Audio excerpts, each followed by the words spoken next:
Hello and welcome. This is a presentation of an automatic potion brewing system. Basically, you can fill the droppers in the back and it will, keep cycling around making potion after potion after potion, with as many ingredients as you want, depending on how you build it. It'll automatically refill water bottles and, send all the items to the chest. It's one wide tilable, which means you can make this quite compact horizontally. It's based on a design from Ocharon. In Ocharon's design, it was two wide tilable. However, there was a couple of things that I saw in that video that I hadn't seen before with potion brewing, and it was made it possible to take some of the thoughts I've had around one wide tilable potion brewing a little bit better. So the key things is in Ocharon's design, the cycle that repeats the ingredients basically comes off the brewing stand hopper itself. So you don't need an external clock, which makes it a lot easier, and the mechanism for detecting that timer is quite compact. So let's have a look. So this is the design. It's basically as you see here. We have a comparator, a couple of redstone dust, repeater on 3 ticks, repeater on 1 tick, repeater on 3 ticks, observers going down, and then observers going left, and then other than that, it's pretty much as you see. The wall blocks take power occasionally, the grey blocks are simply there for structure. And that's basically the slice. It works by the same way as Ocharon's design.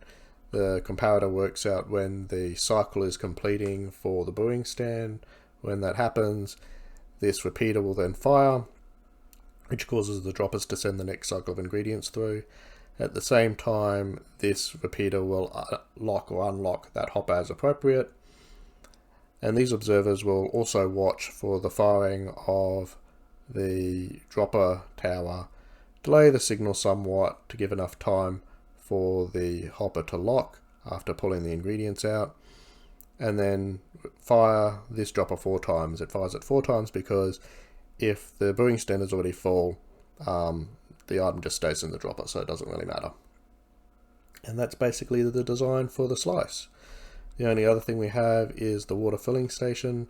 So we have a dispenser facing into water, a dropper facing into the dispenser, an observer facing into the dropper. And every time the hopper underneath the dispenser changes its fill level, that toggles the torch, which toggles the lamp, which toggles the observer.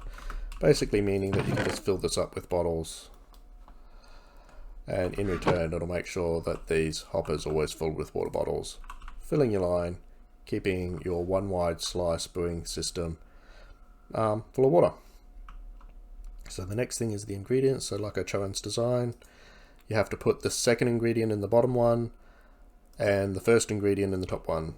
So if we have a look in this one for a 3 ingredient design, second ingredient in the bottom dropper, third ingredient in the second hopper, and then the netherwart at the top. So the netherwart's always at the top, but other than that, it's beginning ingredients to later ingredients upwards. It is important that these hoppers face outwards, not downwards, but other than that, it's all pretty straightforward. Once you've got the ingredients loaded, to kick the system off again after a restart, you simply come down here, grab the bit of netherwart that'll be there from the last time it ran, and put it in the barrel. And this starts the system cycling again, and when the system finishes, basically you'll find there's one piece of netherwart left in your brewing stands, so that you can restart it again basically the same way.